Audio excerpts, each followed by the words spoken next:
आप सभी का बहुत बहुत स्वागत है, अभिनंदन है और बहुत बहुत प्रेम है। रोज़ दोपहर 12 बजे लल्लन टॉप पे आप मैटिनी शो देख रहे हैं। मैटिनी शो में संडे का जो समय है 12 बजे का, वो है सिनेवेला के नाम। सिनेवेला वो सेगमेंट है जिसमें हम क्लासिक फिल्मों और सिनेमा पे विस्तार से लंबी बात करेंगे और वर्ल्ड सिनेमा और सार्थक सिनेमा, दुनिया की सबसे ज़रूरी फिल्में, अलग अलग भाषा की फिल्में और इसको कैसे देखा जाए, इस पर कैसे बात की जाए और इसी प्रकार की बातें हम सिनेवेला में डिस्कस करेंगे और शेयर करेंगे। ये सेगमेंट ऐसा भी होगा जहाँ पे आप अपने सवाल भी कमेंट्स में दे सकते हैं और हम अगले एपिसोड्स में उन सवालों पे चर्चा कर सकते हैं। आज के समय में जब OTT प्लेटफॉर्म्स के टाइम में और सिनेमा देखने के तौर तरीक़ों में बदलाव के इस दौर में, जब हम सिनेमा पे कम्युनिकेशन एज सच नहीं करते हैं, हम बहुत ही कंज्यूमरिस्ट अप्रोच के साथ एक चीज़ को देखते हैं उत्पाद की तरह और फेंक देते हैं और आगे बढ़ जाते हैं, दूसरी चीज़ देखते हैं। उसमें वो चीज़ कहीं पीछे छूट गई जिसमें आप सिनेमा के बारे में बहुत ही रुचि के साथ और बहुत ही चाव के साथ बातें किया करते थे और उसके ग्रामर के ऊपर आपका एक किस्म से सम्मोहन और कौतूहल होता था।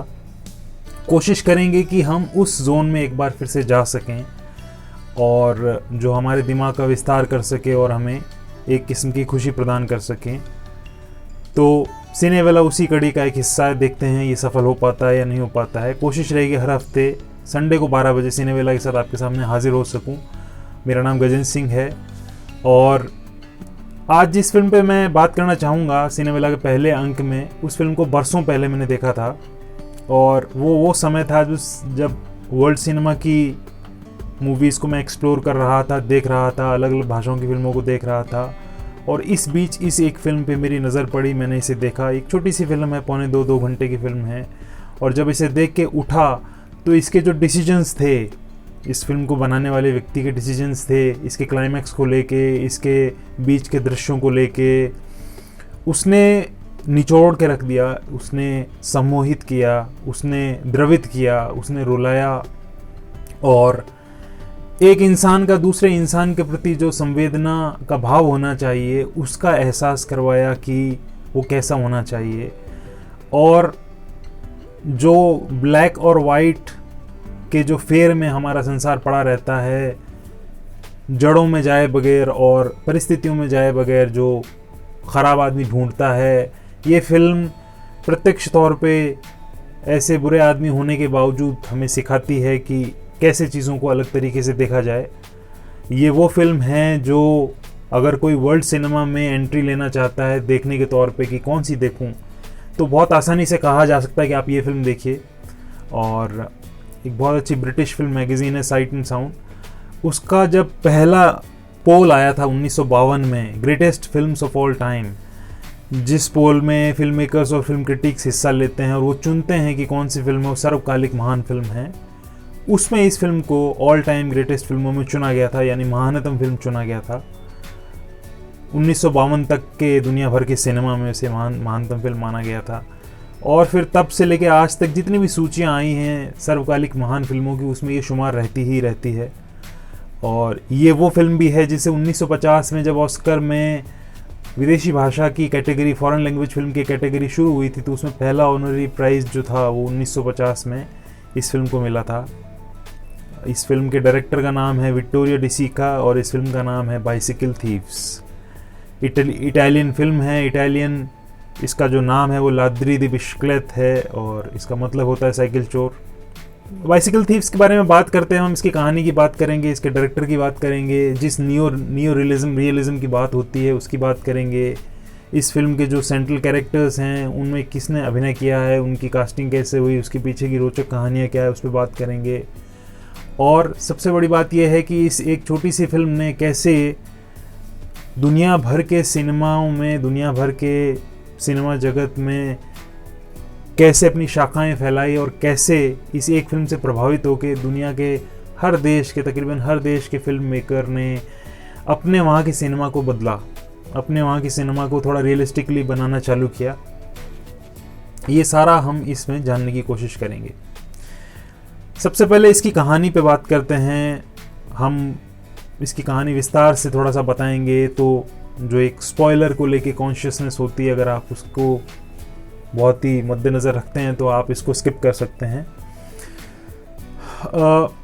बाइसिकल थीव्स का जो फिल्म जो ओपन होती है वो एक ऐसा लगता है इटली का कोई सबर्ब है जिसमें नई नई सी बड़ी सी इमारतें बनी हुई है और सामने बड़े बड़े खाली मैदान हैं और एक दफ्तर सा है, शायद वो एक रोजगार कार्यालय है। और ये इटली में वर्ल्ड वॉर 2 के बाद का टाइम है। वर्ल्ड वॉर 2 जिसमें इटली और जर्मनी दो सबसे बड़े विलन थे। इटली के उस समय तानाशाह थे मुसोलिनी, वो मुसोलिनी जिनको फिर वर्ल्ड वॉर 2 के अंत होते होते बीच चौराहे पे गोली मारी गई थी और फिर उन्हें उल्टा लटकाया गया था अपने साथियों के साथ, अपनी प्रेमिका के साथ। और उसके पीछे न जाने कितने लाख लोगों की हत्याएं हुई थी और उसका जो दुख था और गुस्सा था वो लोगों का फूटा।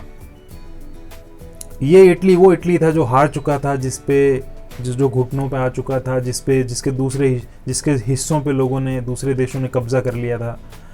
और इस देश को इज्जत भी पानी थी, इंटेग्रिटी भी पानी थी और पैरों पे भी खड़ा होना था और अपने लीडर्स भी ढूंढने थे और अपनी सोसाइटी को एक दिशा देनी थी। तो उस कॉन्टेक्स्ट में ये कहानी खुलती है। रोम सिटी के अंदर एक रोजगार कार्यालय है, उसके बाद भीड़ लगी है। सुबह सुबह जैसी भीड़ हम हर जगह देखते हैं, आप चंडीगढ़ चले जाइए, आप बॉम्बे चले जाइए, दिल्ली चले जाइए, वहाँ ऐसे चौराहे हैं जहाँ मजदूर खड़े रहते हैं सुबह सुबह, कोई उन्हें लेने आए और उनसे काम करवाए, जैसा हम ईरानियन फिल्मों में भी देखते हैं। रोजगार कार्यालय के बाहर बस आकर रुकती है, उससे एक अधिकारी निकलता है, वो दफ्तर के अंदर जाता है, अंदर से रजिस्टर लेके आता है, कागज़ लेके आता है, उस पर नाम लिखा है कि किस कैटेगरी के काम में किसको कितने लोग चाहिए और कौन योग्य है। तो वो नाम पुकारना चालू करता है। सबसे पहले वो पोस्टर लगाने वाले व्यक्ति का नाम पुकारता है और उसमें वो रिची का नाम पुकारता है, एंटोनियो रिची। लेकिन नाम पुकारने के बाद रिची सामने नहीं आता है और भीड़ है वो इधर उधर देखती। तभी भीड़ में से एक आदमी कहता है मैं उसे जानता हूँ, और वो पीछे उसको ढूंढते हुए बाहर निकलता है भीड़ में से और सड़क पार करके दूर आता है भागते हुए, और वहाँ पे रिची बैठा होता है। वो उसे कहता है तुम्हारा नंबर आ गया है, और रिची उसके मुंह को देखता है, उसे यकीन नहीं होता कि उसे काम मिल गया है। और फिर वो दोनों भागते हैं। जो उसे बुलाना आया था उसकी जेब साइड से फटी हुई है और वो जब दौड़ रहा है तो उसकी कद काठी एक मजदूर के जैसी है। वो कद काठी किसी अभिनेता की कद काठी नहीं है। और रिची जाता है और खड़ा होता है। अधिकारी कहता है कि ये तुम्हारा है, तुमको पोस्टर लगाने हैं, तुम उस दफ्तर चले जाना और अपनी साइकिल ले जाना मत भूलना। जैसे ही साइकिल का जिक्र आता है रिची चौंक जाता है। उसको चौंकते हुए देख अधिकारी बोलता है कि जो स्लिप मैंने तुम्हें दी उसमें लिखा है कि साइकिल ले जाना मस्ट है, तुम्हारे पास साइकिल है कि नहीं है। अब रिची कहना तो कुछ और चाहता है, लेकिन फिर वो कहता है कि नहीं मेरे पास है। और इस प्रकार से वो लौट आता है। लौटते लौटते खुशी होती है, जॉब मिल गई। दुख होता है कि साइकिल कहाँ से लाएं, साइकिल है नहीं। घर लौटता है और तनाव में होता है। पत्नी मारिया होती है, बिल्डिंग से थोड़ा सा नीचे पानी भर रही होती है लाइन में लग के, उसको बुलाता है और हड़बड़ाहट में हक्का पक्का सा होता है और चिढ़ावा सा होता है, कोस रहा होता है खुद को। वो एक बात बोलता है जो बहुत फनी भी साउंड होती है और बहुत चुभने वाली भी है एक इंसान के जीवन में। वो खुद को कोसते हुए कहता है कि लानत है उस दिन पे जिस दिन मैं पैदा हुआ।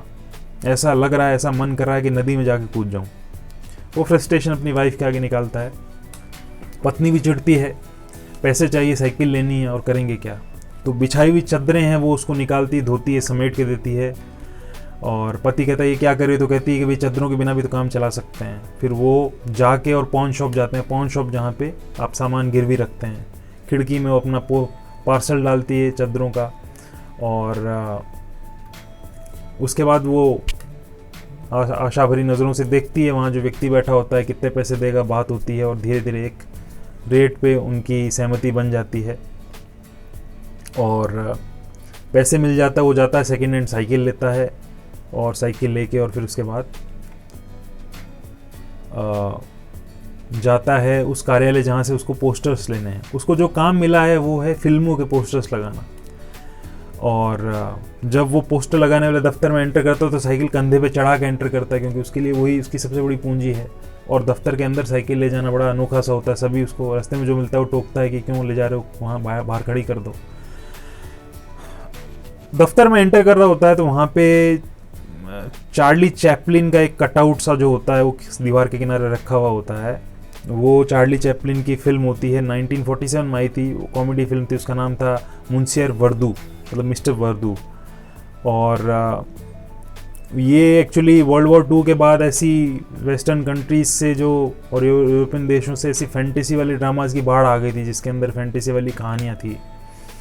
और लेकिन चैपलिन की कहानी जो वो तुलनात्मक रूप से थोड़ी सी डार्क थी, वो एक व्यंग्यात्मक फिल्म थी लेकिन एक डार्क कॉमेडी थी। इसकी कहानी ये थी कि हम थोड़ा डाइवर्जन करें लेकिन बहुत ब्रीफली बताता हूँ। इसकी कहानी एक ऐसे आदमी थी जिसकी नौकरी चली जाती है, वो उम्र भी उसकी काफ़ी हो चुकी है, उसके बच्चा भी है, उसकी बीवी है, वो व्हील चेयर बाउंड है और अब उसके पास करने को कोई काम नहीं है। तो वो क्या करना चालू करता है कि वो रईस विधवा औरतों से शादी करना चालू करता है, उनको फंसाता है, शादी करता है और उनका फिर मर्डर करता है और पैसे लेता है और भाग जाता है। ये उसका काम होता है। और ये वो शायद पहली पूरी तरीके से ऐसी फिल्म थी जिसमें जो चैपलिन का ट्रैम्प वाला कैरेक्टर होता है, ट्रैम्प का मतलब जो आवारागर्दी नुमा उनका जो परिवेश होता है, जो टूथब्रश के जैसी मूछों वाले जितने भी उनके कैरेक्टर्स हैं उनको ट्रैम्प कैरेक्टर कहा जाता है। तो ये वो फिल्म थी मुंशियर वर्दू जिसके अंदर उनका किरदार आवारा नहीं था और उनका लुक बिल्कुल डिफरेंट था। और यहाँ तक कि जब ये फिल्म रिलीज़ हुई तो अमेरिका में इसको पसंद नहीं किया गया और कई और जगह नहीं पसंद किया गया। उसके पीछे की मोटी वजह तो ये थी कि चैपलिन की जो सोशलिस्ट और एंटी वॉर और पीस वाली जो मैसेजिंग फिल्मों वाली थी उसको लेके लोग नाराज़ हो गए थे। वर्ल्ड वॉर का टाइम था, लड़ाइयाँ हुई थी और किसको उस समय पीस सुहाए। तो अमेरिका में इसकी बड़ी आलोचना हुई, मीडिया भी जाके आक्रामक हो जाता था जब भी वो बात करते थे। फ्रांस में इस फिल्म को बड़ा देखा गया था, पसंद किया गया था। जैसा फ्रांसीसियों के बारे में हमेशा कहा जाता है, वुडी एलन की एक फिल्म उनका कैरेक्टर कहता भी है जो एक फिल्म की शूटिंग करते हुए अंधा हो जाता है, दिखना बंद हो जाता है, लेकिन वो बिना दिखते हुए भी एक पूरी फिल्म बना डालता है ताकि किसी को भनक न लगे। और आखिर में जब उसको पता है कि सत्यानाश हो चुका है, वैसे बिना देख के बनाई हुई फिल्म है, इसको तो कोई बिना ही पसंद नहीं करने वाला है, लेकिन उसका जो प्रोड्यूसर या उसका जो साथी होता है वो रिलीज़ के कुछ दिन के बाद या अगले दिन अखबार लेके आता है या शायद फ़ोन पे पूछ सुन के आता है। वो कहता है कि तुम विश्वास नहीं करोगे क्या हुआ। वो पूछता है क्या हुआ, मर जाऊँ मैं अभी के अभी। कहता है नहीं कि फ्रांस से बहुत अच्छे रिव्यूज़ आए हैं, और उसको एक राहत की सांस आती है। उसके लिए वो होता है इम्पॉसिबल जैसा, और वो कहता है thank God the French exist.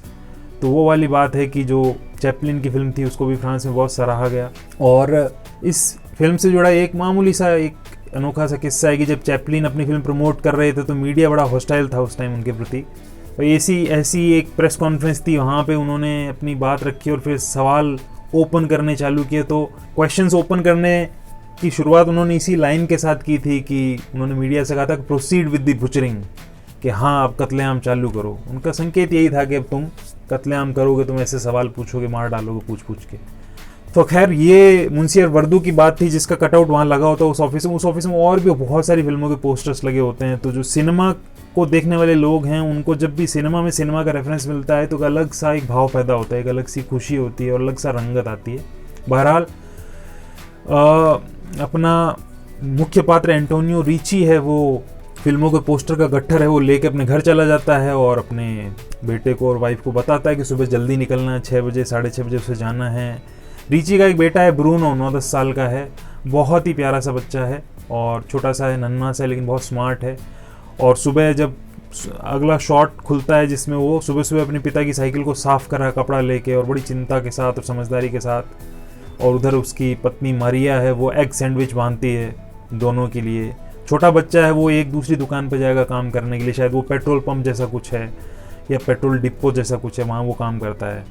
और पिता है, वो पोस्टर दीवारों पे लगाने जाएगा साइकिल लेके। तो वो जाता है, बच्चे को अपने उतारता है और आगे पोस्टर लगाने जाता है, जो उसका साथी उसको लगाना सिखाता है। तो पहला पोस्टर जो वॉल पे वो लगाते हैं वो अमेरिकन एक्ट्रेस का होता है, उसका नाम होता है रीटा हेवर्थ। रीटा हेवर्थ का पोस्टर है, वो बड़ी इसकी चर्चा होती है कि साहब उस सीन में रीटा हेवर्थ का पोस्टर था,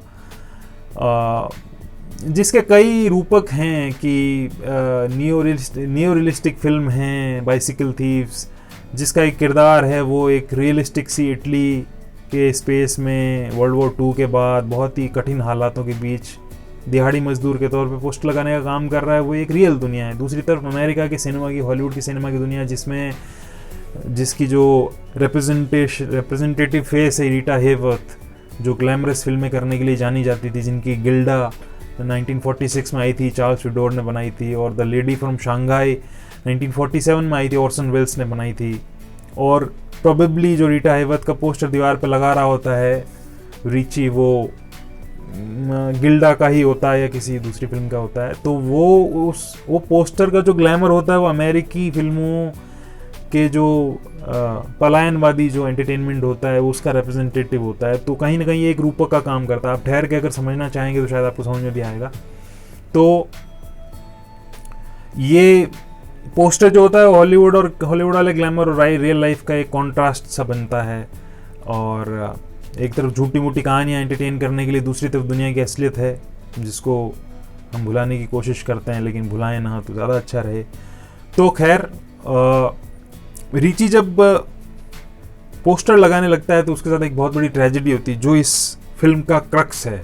वो क्रक्स ये है कि वो जब पोस्टर लगा रहा होता है तो 2-3 लोग साइकिल के इर्द गिर्द खड़े होते हैं और नीचे से उसकी साइकिल लेके एक आदमी भाग जाता है। वो साइकिल लेके भागता है और रिची का दिल धड़कना बंद होता है और देखने वाले का दिल धड़कना बंद होता है। और रिची को समझ में नहीं आता है कि क्या आतंक मेरे ऊपर गिरा है, क्या परेशानी टूट पड़ी है। और वो बेतहाशा भागता है उसके पीछे और कुछ समझ नहीं आ रहा। वो साइकिल वाला 2 सेकंड में आंखों से ओझल हो जाता है। वो दौड़ के वापस आता है, अपनी सीढ़ी जो उसने लगा रखी है, बाल्टी है, पोस्टर्स है, गोंद है, और वो निढाल होकर अपनी कुर्सी पे उधर सीढ़ी पे बैठ जाता है। अब उसके कष्ट को आप डिफाइन नहीं कर सकते किसी भी प्रकार की लैंग्वेज के अंदर। आप कुछ भी बोल दें, आप उसको शब्दों से सजीव कर नहीं सकते, जिंदा कर नहीं सकते, रिप्रेजेंट कर नहीं सकते। वो वहाँ से वो पुलिस के पास जाता है और पुलिस, हैरानी की बात है कि उसी समय में उसी किस्म से उस पुलिस का होता है कि साहब हमने पूरी रिपोर्ट लिख ली है और साइकिल का मामला है, साइकिल के लिए अब कहाँ से अपनी पूरी प्लाटून भेजें, हमारे पास टाइम भी नहीं है। वो कहता है फिर आप नहीं करेंगे तो कौन करेगा। वो कहता है आप तुम खुद ढूंढो, मिल जाए तुमको बता देना, हम तुरंत पकड़ लेंगे। अब वो क्या कर सकता है रिची, वहाँ से निकल जाता है। और उसके बाद वो जाते समय बस पकड़ के जाता है, उतरता है, बच्चे को वहाँ से उसको लेना है। बच्चा देखता है पिता की साइकिल नहीं, वो हैरान होता है। बच्चा क्या रुकता है, सवाल करता है, पिता आगे बढ़ता चला जाता है कि करें क्या, कंफ्यूज रहता है। बच्चे का नाम होता है ब्रूनो। ब्रूनो का रोल जिस बच्चे ने किया उसका अभिनय है बहुत मेहनत कश और एनर्जी से भरा हुआ है। जैसे फिल्म में एक सीन आता है जिसके अंदर बरसात आ रही है, बाप बेटा दोनों साइकिल तलाशते फिर रहे हैं और वो दीवार की ओट में खड़े रहते हैं। तो वो भाग के जब सड़क क्रॉस कर रहा होता है पिता के पीछे क्योंकि पिता तो आगे चलता चला जा रहा होता है बेसुध। तो पीछे वो जा रहा होता है तेजी से, तो फिसल के गिरता है सीने के बल, उसकी टांगें ऊपर हो जाती है। और वो जिस गति से गिरता है वो कोई कोरियोग्राफ सीन नहीं है, और वो ऐसा सीन है जो मुझे नहीं लगता कि किसी सिनेमाई रिप्रेजेंटेशन में हमको नज़र आया है कि बच्चा ऐसे गिरा हो, इतनी ब्रूटली गिरा हो। और वो सीन बहुत रियल बनाता है। और बच्चा उठता है और जाता है, दौड़ता है, दीवार के सहारे खड़ा होता है, और उसका पिता उससे पूछता है कि भाई क्या हो, क्योंकि वो खड़ा अजीब सा देख रहा होता है या अपने आप को पहुंच रहा होता है। तो वो पूछता है क्या, तो बच्चा वो इस आवेश के साथ आके बोलता है कि मैं गिर गया और क्या, जैसे कि कोई मैच्योर आदमी बोल रहा है या बराबरी वाला कोई आदमी बोल रहा होता है। एक बहुत सच्चा सा इमोशन होता है। तो फिर उसका पिता अपना कपड़ा उसको पकड़ाता है, रुमाल जैसा कपड़ा, और कहता है चलो खुद को पहुँच लो। फिर वो बच्चा पहुँचना चालू करता है बड़ी संजीदगी से, टांगें ऊपर कर करके बारी बारी से, और कपड़ा फिर वापस हाथ पिता को थमाता है और दीवार का सहारा लेके खड़ा हो जाता है। उसके बाद पिता को जैसे बार बार ऊपर नजरें उठा के देख रहा है, सामने देख रहा है, उसको आप देखें तो आप बोलेंगे कि यार ये कुछ अनूठा है अभिनय के नाम पे। और आप उसको अभिनय कह भी नहीं सकते। उसकी खास बात यही है, वो अभिनय है ही नहीं। वो ऐसा लगता है कि जेन्युइनली एक कैरेक्टर खड़ा है और वो उस समय में एक उसका रियल इमोशन निकला है। ये इस बच्चे को देख के ऐसा लगता है जो इस बच्चे में वही ग्रिट है जो 2 बीघा ज़मीन वाले जगदीप के कैरेक्टर में आपको नज़र आती है, जो उसमें तेज सा होता है। या मदर इंडिया में जो बच्चा होता है जो छोटा बच्चा होता है, जो नटखट सा बच्चा होता है, जो लाला से भिड़ता रहता है, जो जिसका रोल है वो सुनील दत्त ने जिसका बड़े वाला रोल सुनील दत्त ने किया था। तो ब्रूनो एक होशियार बच्चा है और मतलब उसको इस फिल्म में वो एकमात्र ऐसा व्यक्ति है जिसको अपने आसपास की चीज़ों की सबसे ज़्यादा जानकारी, जबकि 9 साल का है। जैसे पिता की साइकिल है, उसका कौन सा मॉडल है, उसकी क्या स्पेसिफिकेशन, ये ब्रूनो को पता है। उसका पिता उसी से पूछता है जब उसको पता नहीं होता है। वो जा रहे होते हैं और पास से एक ट्रक जैसा कुछ निकलता है जिसमें लोग खड़े होके एक फुटबॉल क्लब के लिए चीयर कर रहे होते हैं, मोडेना फुटबॉल क्लब। तो पिता बच्चा नाराज सा होता है, तो पिता उससे पूछता है कि भाई ये टीम कैसी है, तो बच्चा सिर हिलाता है कि अच्छी नहीं है। वो देखते ही ऐसा लगता है कि यार ये बच्चा कितना कमाल है, इसको इतनी चीज़ें कैसे पता है।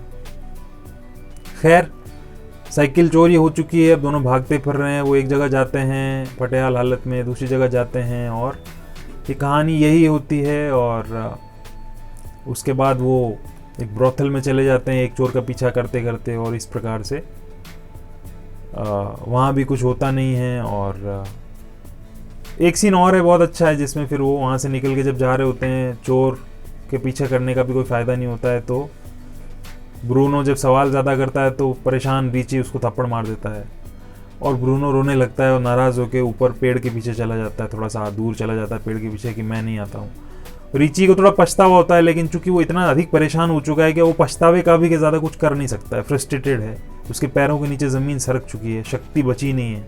सही होने की जो ताकत होती है, सही हुआ जाए, अच्छा हुआ जाए, उसकी ताकत नहीं बची। नैतिक होने की ताकत धीरे धीरे और भी नहीं बचेगी। तो ब्रूनो चला जाता है, वो बुलाता रहता है आओ आओ आओ, फिर ब्रूनो आता है। फिर ब्रूनो कहता है कि मैं ममा से ये सब कहने वाला हूँ, और पिता कहता है चलो घर पे हम हिसाब चुकता करेंगे, अभी तुम चलो यहाँ से। और जब वो काफ़ी देर तक ब्रूनो को परेशान देखता है, आंखों में आंसू देखता है, तो फिर वो खुद भी परेशान होता है। वो कहता है चलो, पूछता है कि क्या भूखे हो, बच्चा सर हिलाता है, और पिता पूछते पिज़्ज़ा खाओगे। उसके नाम मात्र से ब्रूनो मुस्कुरा उठता है। उसकी मुस्कुराहट ऐसी है कि आप उस पर फिदा हो जाएंगे, और वो सीन वहीं ठिठक के आपका देखने का मन करता है। और वो वही क्षण है कि सारी दुनिया की दिक्कतें वहीं हैं, भूख, पेट की आग। तो पिता कहता है चलो फिर, चिंता करके मरने से क्या होगा, जब मरना तो मुझे वैसे ही है। उसके बाद वो फिर एक रेस्तरां में जाते हैं जहाँ पे लोग ड्रिंक कर रहे हैं और सिगरेटें पी रहे हैं, धुआं उड़ रहा है, और फैमिली इसका खा भी रहे हैं, और गाना भी बज रहा है। पिज़्ज़ा वहाँ होता नहीं है, वो ऑफ़र नहीं करते हैं। मोज़रेला सैंडविच होता है, वो मंगाते हैं, और वाइन की एक बोतल भी मंगा लेता है रिची की, चलो अब दिमाग को तो रिलैक्स करें, पैसा लग रहा है तो लगने दो। और वो सैंडविच आते हैं दोनों के लिए, और ब्रूनो उसको खाता है और चीज़ को खींच खींच के खाता है, च्युइंगम की तरह लंबा कर करके, जैसा उसके जस्ट पीछे बैठा एक रईस परिवार का बच्चा कर रहा होता है। तो बच्चे की तरह उसको अब देखते हुए कि देखो मेरे पास भी है, वो चिढ़ाते हुए वो खाता है। वो बाल सुलभ चंचलता और ऐसी बातें देख के भी अच्छा लगता है। और वो कुछ वाइन के ग्लास ले चुका, और रिची सैंडविच खाते हुए एक बात बोलता है अपने बच्चे से, तमाम बातें करते हुए कहता है कि there is cure for everything except death. ये हर चीज़ का इलाज है, मौत का कोई इलाज नहीं। और इस प्रकार से फिर वो बातें आगे बढ़ती है, फिल्म में कुछ और चीज़ें आती हैं, और फिर रिची है, वो उसके सामने मॉरल एक दुविधा होती है कि क्या वो गलत काम करे, सही करे, वो करे तो करे क्या, सरवाइव कैसे करे। और यहीं पे जाके फिल्म का नाम जो बाइसाइकिल थीव्स क्यों है, बाइसाइकिल थीफ की जगह है, वो आपको यहाँ से आगे पता चलता है। और कहानी है उसमें फिर एक अंत होता है, वो अंत भी ऑर्थोडॉक्स नहीं है, वो परंपरावादी सा अंत है नहीं। इस अपने समय के हिसाब से वो क्लाइमैक्स ऐसा है कि वो लोगों को देखते हुए यकीन नहीं हुआ कि ये फिल्म यहाँ कैसे ख़त्म हो सकती है। खैर, कहानी के बाद अब आते हैं फिल्म के तत्वों के बारे में। इस फिल्म में ऐसे क्या एलिमेंट्स हैं, उससे क्या लगता है। तो फिल्म का जो ओवरऑल लुक है, जैसा कि ये फिल्म चर्चित रही अपने नियो रियलिस्टिक होने के लिए। नियो रियलिस्टिक का मतलब होता है कि नया यथार्थवाद, नया नियो रियलिस्टिक जो ट्रीटमेंट उसका होता है, नया यथार्थ की मतलब जो पुरानी फिल्मों, एंटरटेनिंग फिल्मों, कमर्शियल फिल्मों का जो एक उन्होंने अपना सच बना दिया था, यथार्थ बना दिया था, उसके इतर वाकई में जो सच्चाई जो है वाकई में जो यथार्थ है वो आपको देखने को मिले। तो बाइसिकल थीव्स में उसकी ख़ास बात उसके न्यू रियलिज्म की ये थी कि उसमें रियल लोकेशंस थे और एक्टिंग पे रियल लोगों को कास्ट किया गया, रियल लीड कैरेक्टर थे और वो नॉन फिल्मी बैकग्राउंड के थे ज़्यादातर। उन कलाकारों का कोई मेकअप नहीं किया गया था, लॉन्ग शॉट्स थे, कैमरा मूव करता था, कैरेक्टर के पीछे जाता था, हल्का हल्का शेक भी होता था। सिंपल स्टोरी टेलिंग है, कोई उसमें जटिलता नहीं है, सिंपल येट पावरफुल। और फिल्म को बनाने का जो तरीका था उसमें कमर्शलाइजेशन से परहेज़ किया गया था, सोशल कंसर्न बहुत अधिक थी और गरीबों की कहानी प्राइमरीली वो बनती थी, वर्किंग क्लास की कहानी। ये बाइसिकल थीव्स की भी बात है और जो दूसरी न्यू रियलिस्टिक फिल्में आईं उस दौरान में उनकी भी बात है कि उनमें यही एलिमेंट है। समाज का आईना वो बनी, मानवीय चित्रण उन्होंने किरदारों का किया, उन्होंने किसी को गलत सही ठहराने के बजाय स्थिति सामने रखी। स्पेसिफिकली बाइसिकल थीव्स की बात करें तो उसमें हमको क्या दिखता है, हमको कई चीज़ें दिखती है। जब रीची पोस्टर लगा रहा होता है रीटा हेवर्थ का, तो वहाँ दो बच्चे खड़े होते हैं, एक बजा रहा होता है बाजा और दूसरा भीख मांग रहा होता है। आज अगर आप इमेजिन करें इटली और यूरोपियन देशों में जहाँ लोग जाने के लिए तरसते हैं, वहाँ इमेजिन आप करें कि कोई भीख मांग रहा होगा तो आप यकीन नहीं करेंगे, लेकिन ये उस समय का सच था। बाइसिकल थीव्स में आपको कैमरा है और आपका किरदार है वो वैश्यालय में जाता है, वो चर्च में जाता है, वो लोगों की भीड़ से खचाखच भरी ट्रैम कार्स जो होती हैं, जो पटरियों पर चलने वाली बसें शहर के बीचों बीच होती हैं, उनके अंदर चढ़ता है और वो फुटबॉल के मैदान के सामने जाता है जहाँ अपार भीड़ लगी हुई है। दूर से विहंगम दृश्य नज़र आता है जहाँ फुटबॉल का स्टेडियम के अंदर बैठे लोग दिखते हैं भरे हुए हैं और बाहर भी भीड़ है भयंकर। और जो निम्न मध्यम वर्गीय या निम्न वर्गीय लोगों के मोहल्ले हैं वो हैं पॉन शॉप्स हैं जहाँ सामान गिरवी रखा जाता है, ऊपर ही ऊपर उनके कबर्ड्स हैं और पूरी तरह से गायब पॉलिटिकल क्लास है। इस जगह का कोई राष्ट्रपति है, कोई प्रधानमंत्री है, कोई सांसद है, ऐसा कुछ नहीं है वहाँ, कोई भी ऐसा नहीं। अथॉरिटी के नाम पे खाली पुलिस हमको नज़र आती है जो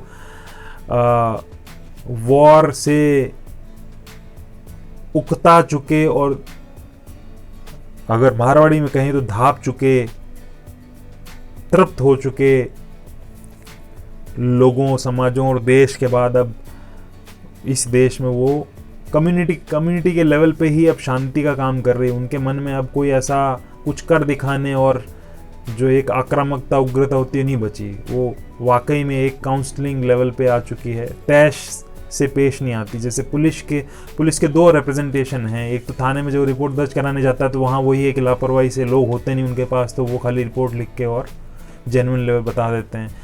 दो एक मौके और होते हैं जब पुलिस वालों को बुला के एक बार ब्रूनो बुला के लाता है और एक बार कोई और आता है, ऐसा कुछ होता है।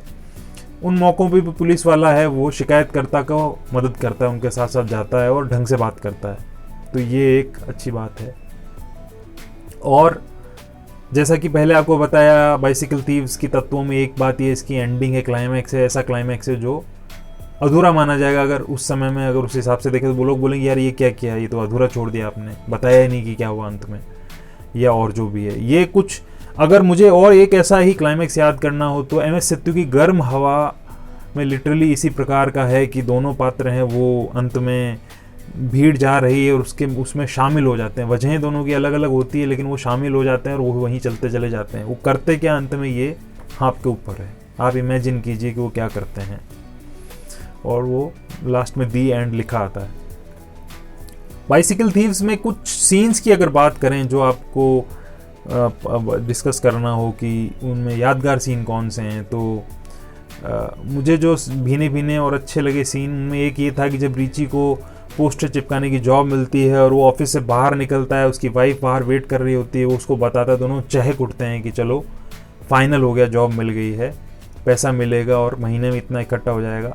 दोनों की उम्मीदें हैं, वो मतलब आंखों में भर जाती पूरे तरीके से और थोड़ा सा आगे जाते हैं तो रिची रुकता है, वो अपनी वाइफ को खिड़की के अंदर से दिखाना चाहता है पॉन शॉप कैसी दिखती, कितना ऊपर ऊपर तक सब कुछ है और कैसा वो उसका पोस्टर्स वाला जो जॉब मिला वो ऑफिस कैसा है। वो उसको कमर से उठा के खिड़की में थोड़ा सा ऊपर करता है ताकि वो देखे। वो खुश होकर देखने की कोशिश करती है, लेकिन तभी से खिड़की बंद हो जाती है और कारखाना अंदर से मारिया देख नहीं पाती है। तो जैसे ही वो खिड़की बंद होती, मारिया का चमकता हुआ चेहरा बुझ जाता है और रिची का भी बुझ जाता है। उनको पता है कि वो एक्सेप्टेबल नहीं है यहाँ की सोसाइटी में, उनको अर्न करना पड़ेगा पैसा, तभी समाज स्वीकार करेगा। बहुत ही महीन सा सीन है, इसमें ऐसा कुछ ज़्यादा नहीं है, लेकिन अगर आप एक बार जब देखेंगे तो शायद आपको एक बहुत अलग एक एहसास उससे होगा। कुछ ऐसा ही एहसास हुआ था जब पान सिंह तोमर में वो सीन देखा था जहाँ पे पति और पत्नी होते हैं और वो पत्नी नीचे बैठ जाती है घूंटा रख के और पति उसकी पीठ पे अपना सर रख देता है। संकोच और शर्म को प्रदर्शित करने का जो सबसे ग्रामीण स्तर का एक वो भाव है, वो उतना ही रॉ उसमें था जितना रॉ इसमें था कि आप उसको पत्नी को दिखाने की कोशिश कर रहे हैं कि साहब कारखाना इतना बड़ा है, अंदर सबके अपने लॉकर हैं देखो, और वो देख नहीं पाती है। और दूसरी बात, जो दूसरा सीन फिल्म का मुझे अच्छा लगा जिसमें ये है कि आमतौर पर अनपढ़ और जो गरीब कैरेक्टर्स होते हैं उनको लेके होता है कि उनमें अक्ल नहीं होती है, उनमें वैल्यूज़ नहीं होती हैं। रिची यहाँ पे इसको तोड़ता है। जैसे मारिया जब पति को जॉब नहीं मिल रही होती तो एक औरत के पास जाती है जो वाइज विमेन कहलाती हैं, भविष्यवाणी करती हैं, जो बताती है मुझे ऐसा दिख रहा है, ऐसा होगा वैसा होगा। तो उसने कहा था कि पति को जॉब मिलेगा, मारिया जाती है। अब जब रिची को जॉब मिल गया तो वो चाहती है उसको जाके शुक्रिया कहे, पैसा दे या फिर दोबारा उससे सुने आगे की बातें, क्योंकि कष्ट में सारे लोग हैं, सारे लोग हैं, उनको धर्म और श्रद्धा और आस्था और ऐसे वाइज वुमेन और ये सब चाहिए। और वो औरत उनको उम्मीद देती है, चाहे उनको पता है कि जो उन्होंने कहा है वो हो ना हो, लेकिन एक उम्मीद एक दिन भी आपको चलाए रखने के लिए अगर काफ़ी है तो वो संजीवनी है। तो रिची मारिया से कहता है कि तुम ये सब नॉनसेंस में क्यों भरोसा करती हो, तुम्हें क्या लगता है कि ये जॉब मेरे को उस औरत ने दिलाई है। तो रिची जैसे व्यक्ति जो इतना डेस्परेट है, उसके मुंह से ऐसी तार्किक और स्ट्रॉन्ग बात सुन के अच्छा लगता है कि जो खारिज जिनको आप समझते हैं समाज में, जिनके पास पैसा नहीं है, वो व्यक्ति भी कितना इंटेग्रिटी और समझ और तर्क और बुद्धि के लोग हैं। एक सीन है, तीसरा सीन जो मैं यादगार कहूँगा, जो शायद इस फिल्म की रीढ़ की हड्डी है और इस फिल्म के इतने बरसों में भी पुराने नहीं पड़ने के पीछे इस सीन का बहुत बहुत भारी योगदान है।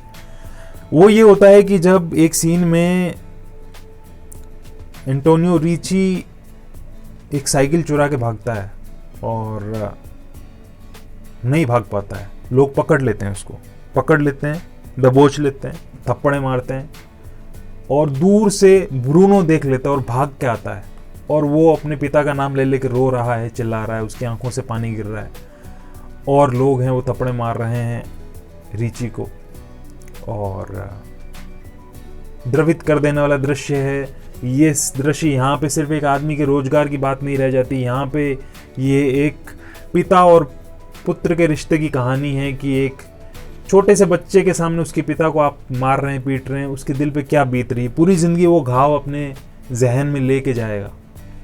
संसार में बहुत बुरी से बुरी चीज़ें होती है, लेकिन इससे बुरा कुछ नहीं होता है अगर आप किसी संतान के सामने उसके पिता या उसकी माँ को बेइज्जत करें। वो पूरी ज़िंदगी के लिए वो दाग है उस बच्चे के दिल में रह जाता है। तो ये कहीं पे भी अगर कभी हो तो आदमी को अवॉइड करना चाहिए। तो वो द्रवित कर देने वाला सीन है और फिर बाद में उसको यही बोलता है, जो जिस व्यक्ति की साइकिल रिची लेने की कोशिश करता है, वो ये कहता है कि भाई तुम अपने बच्चे की आँखों में आदर्श हो, तुमको शर्म आनी चाहिए ये सब करते हुए, वो तुम्हें आइकन मानता है। चौथा सीन है वो एक चर्च का सीन है जहाँ पे सड़कों और फुटपाथों पर सोने वाले भूखे बेसहारा से लोग, आवारा से लोग हैं, ये चर्च में जाते हैं। चैरिटी वाले उनको सूप देते हैं, खाना देते हैं, शेव करते हैं, बाल काटते हैं, उनको किट देते हैं उनके ज़रूरत की। इसके बदले में उन लोगों को प्रार्थना करनी होती है ईसा मसीह की और बैठना होता है और जो छोटी सी किताब होती है धार्मिक उसको पढ़ना होता है, वेट करना होता है, उसके बदले में उनको मदद की जाती है। तो वो चर्च ऐसे लोगों से भरा होता है। रिची वहाँ अपने बेटे के साथ उस चोर को ढूंढने गया होता है कि, और वो वहाँ पे वो उसको चर्च नहीं दिख रहा, भगवान नहीं दिख रहा, कुछ नहीं दिख रहा, वहाँ पे वो बस भाग रहा है, दौड़ रहा है, जाके जिससे जो सवाल कर रहा है।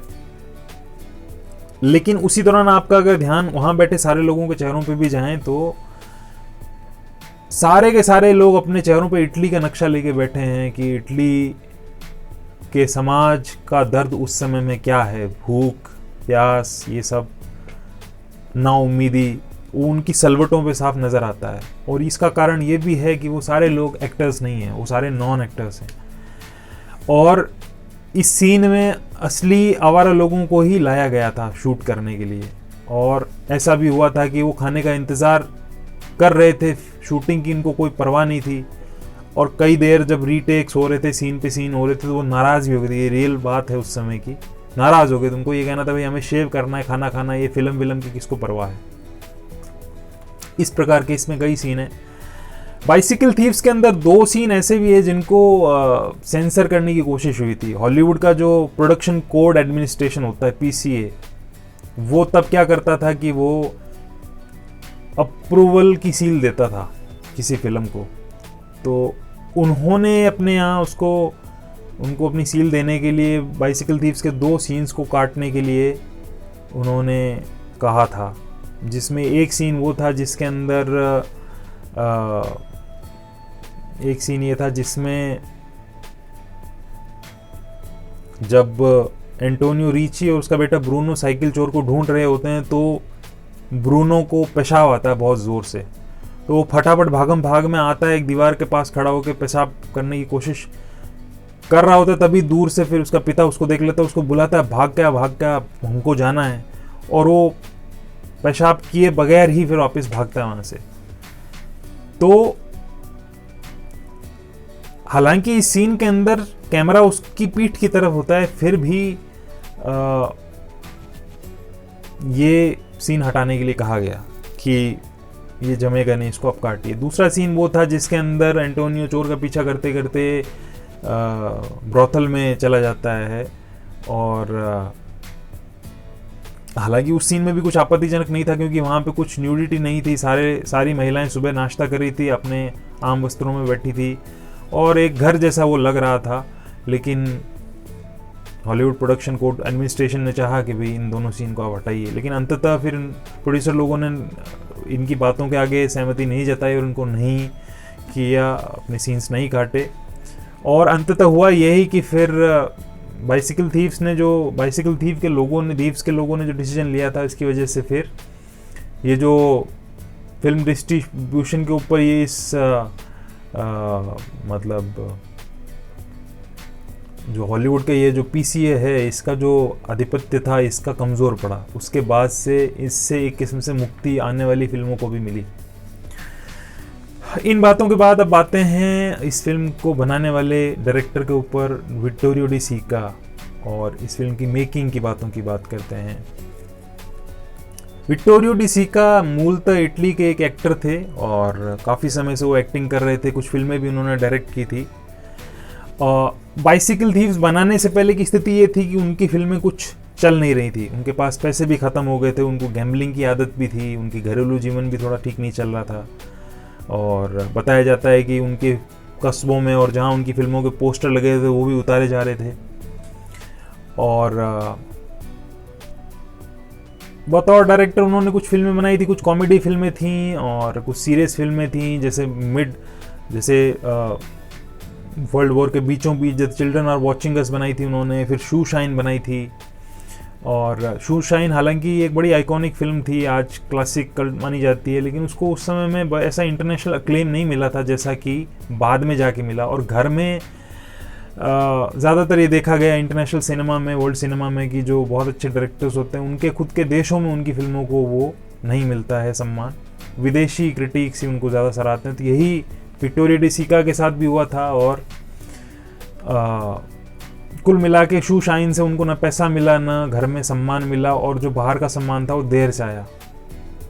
ऐसे में वो दूसरी फिल्म बनाने की कोशिश कर रहे थे। उनके एक दोस्त थे जवातीनी अपने आप में खुद भी स्क्रीन राइटर थे और बाद में वो डायरेक्टर भी बने, और वो भी एक बहुत जेन्युइन बैकग्राउंड से आए थे।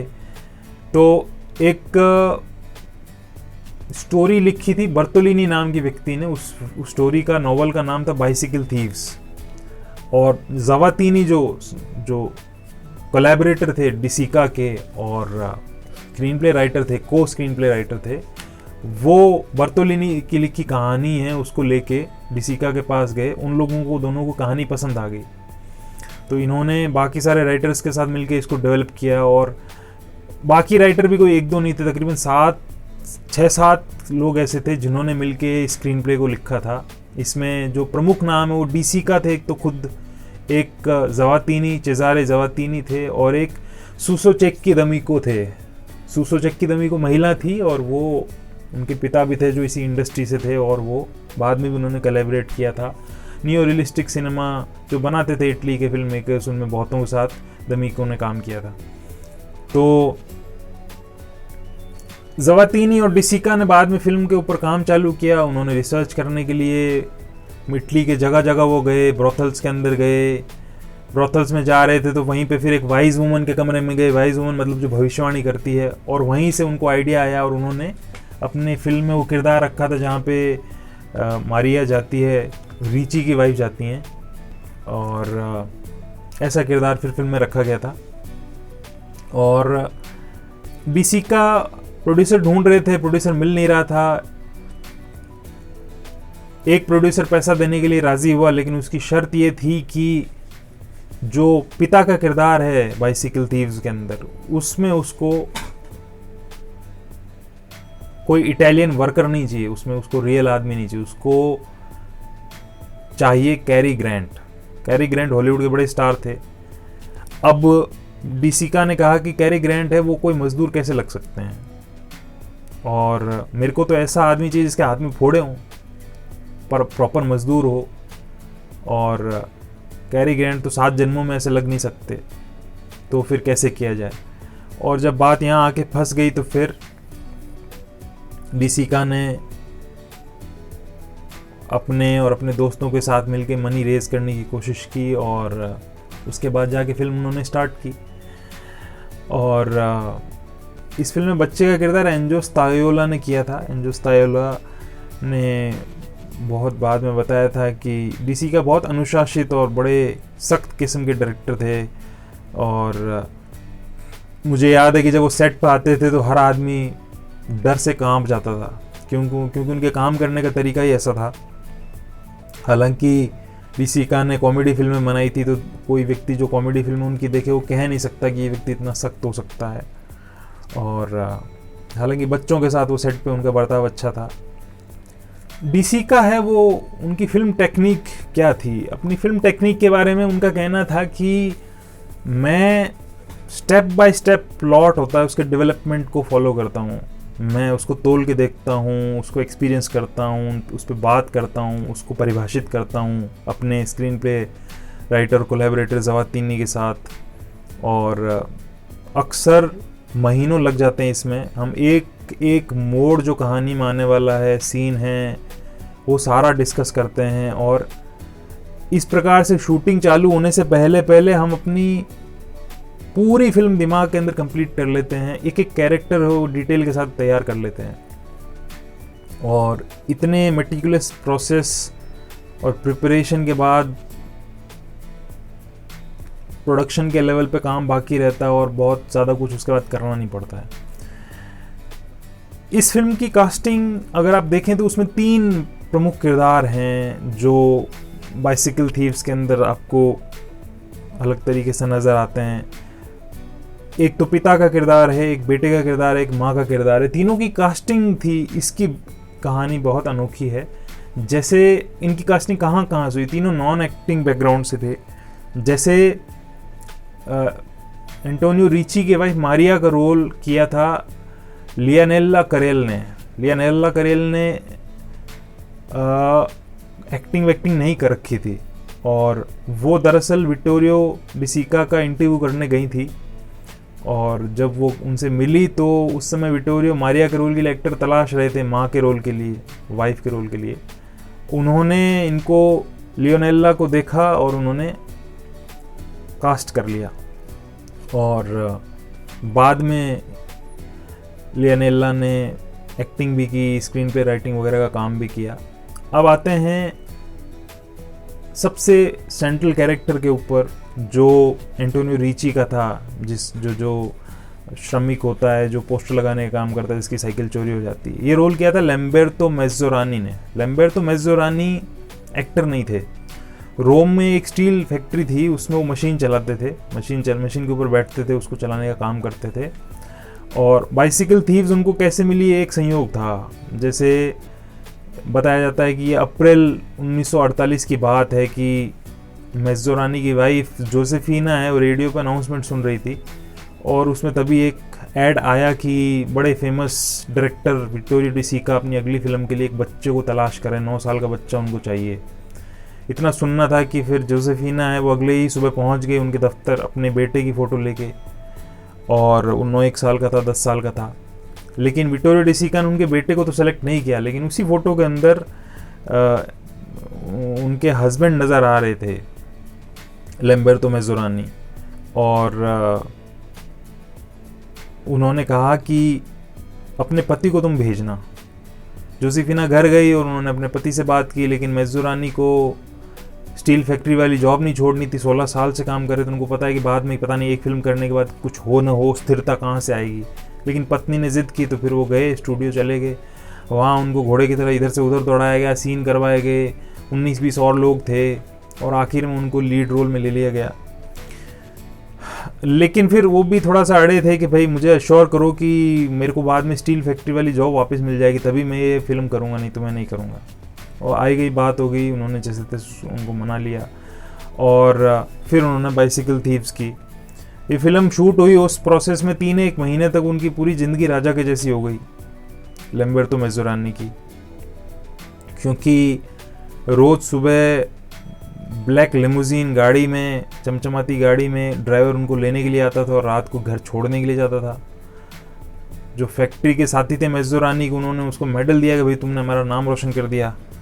और बाइसिकल थीव्स में जो पैसा मिला फीस का, उससे जोसेफिना ने घर के लिए सामान ले लिया, फर्नीचर ले लिया, पूरी फैमिली हॉलीडे पे जाके आई। तो ये कुछ समय के लिए सेलिब्रिटी वाला स्टेटस उनका लैम्बेर्तो मैज़ोरानी का रहा, और फिर पैसा ख़त्म हो गया। पैसा ख़त्म हो गया तो काम करने के लिए वापस फिल्मों में मिला नहीं, बड़े रोल मिले नहीं, मेन रोल मिले नहीं, तो स्टील फैक्ट्री वापस गए काम लेने के लिए, भाई कैसे चलेगा जीवन। लेकिन तब मंदी चल रही थी, जॉब्स जा रहे थे। मैनेजर ने लैम्बेर्तो को अपने पास बुलाया और बोला कि भाई तुम्हारे साथी लोग नाराज़ हो रहे हैं, बोल रहे हैं कि तुमने अभी भी फिल्म में काम करके लाखों रुपए कमाए, मिलियंस कमाए, ऐसे में अब ये जो अन्याय होगा गरीब लोगों के साथ कि उनको नौकरी से निकाल के तुमको रखें। और ये बात बोल के फिर लैम्बेर्तो को उन्होंने निकाल दिया। उन्होंने बोला कि आपको नहीं रख पाएंगे कभी भी।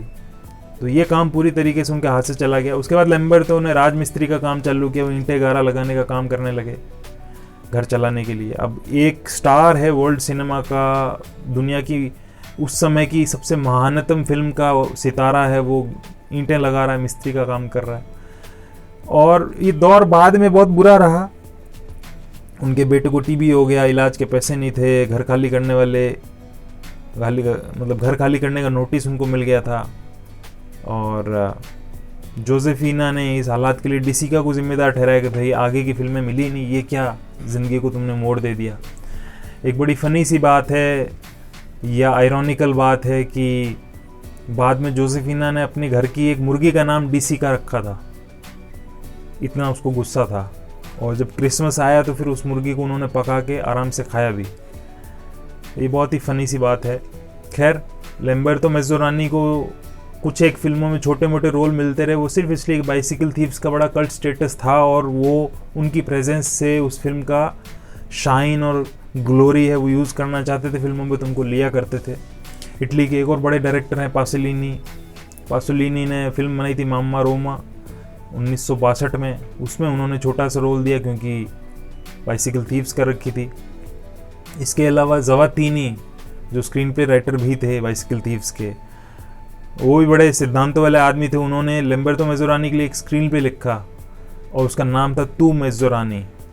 और वो उन्हीं को लीड रोल में, उन्हीं के नाम वाली फिल्म, उन्हीं की कहानी की फिल्म में बनाना चाहते थे।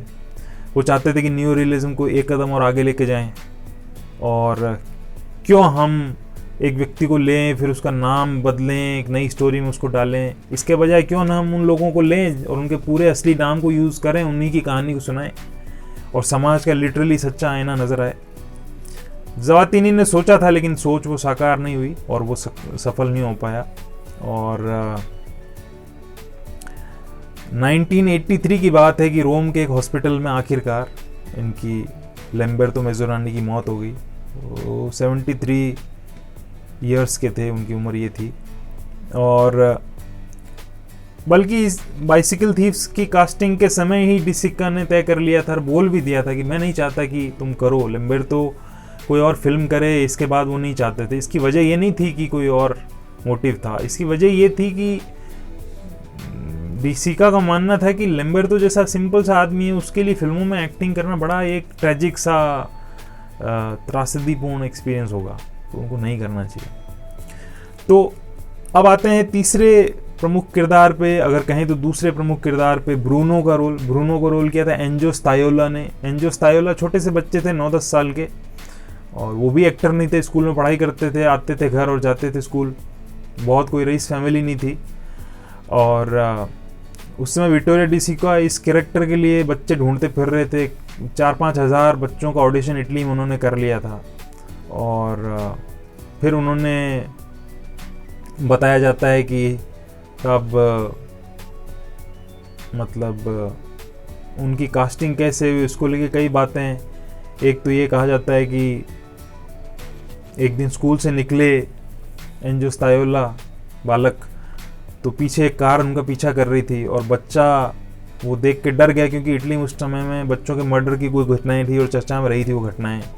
वो बच्चा डर गया और वो भागा अपने घर और रुका ही नहीं कहीं रास्ते में, अपनी बिल्डिंग में घुस गया, तब जाके चैन की सांस ली। और फिर कार वार सब गायब हो गई। अगले दिन उन्हीं के घर के सामने ही ऑडिशन रखे गए, डिसिका ने ऑडिशन रखे, और बच्चा कौतूहल में चला गया वहाँ पे, भूल ही गया एक दिन पहले कार पीछा कर रही थी वगैरह वगैरह। और फिर एंजो स्तायोला ने जाके वहाँ देखा, तो फिर वहाँ पे विक्टोरिया डिसिका उसके पास आए और कहा कि यही है, यही करेगा। इतना कहा और बिना कोई ऑडिशन लिए फाइनल कर लिया। एक और बच्चे को फाइनल कर लिया, 2 बच्चे फाइनल हुए, दोनों को 1 महीने साथ रखा, सीन करवाए, एक ही सीन दोनों बारी बारी से करते थे। और आखिर में उन्होंने फिर एंजो स्तायोला को फाइनल किया ब्रूनो के रोल में, दूसरे वाले बच्चे को साइकिल दी और रवाना कर दिया। हालांकि वो साइकिल एंजो को चाहिए थी, बच्चा था, उसको लगा कि साइकिल ही है दुनिया, उसको ये नहीं पता कि इस फिल्म को करने के बाद कितनी साइकिल वो ले सकता है। और एक एंजो की कास्टिंग को लेके और ऐसे कई वर्जन हैं। एक वर्जन ये कहा जाता है कि जब पहली बार विक्टोरियो ने नोटिस उनको किया था, जब वो एंजो अपने पिता की फूलों की दुकान है उसमें वो खड़े होकर मदद कर रहे थे, और वहाँ पे नज़र गई थी विक्टोरियो की, और फिर वहाँ से उन्होंने तय किया कि ये बच्चा है, इसको अपने को लेना है। और बहुत बरस के बाद में जब ये 8-9 साल का बच्चा एंजो स्तायोला एक अधेड़ आदमी बन गया, तो उनसे पूछा गया कि भाई आपको क्यों लगता है इतने बच्चों में से आपको क्यों चुना डिसिका ने। तो उन्होंने कहा कि शायद डिसिका को मेरी आंखें बहुत पसंद आई होंगी, क्योंकि वो हमेशा खुद बोलते थे कि एक्टर्स में वो हमेशा आंखें ढूंढते हैं और उसी से तय करते हैं।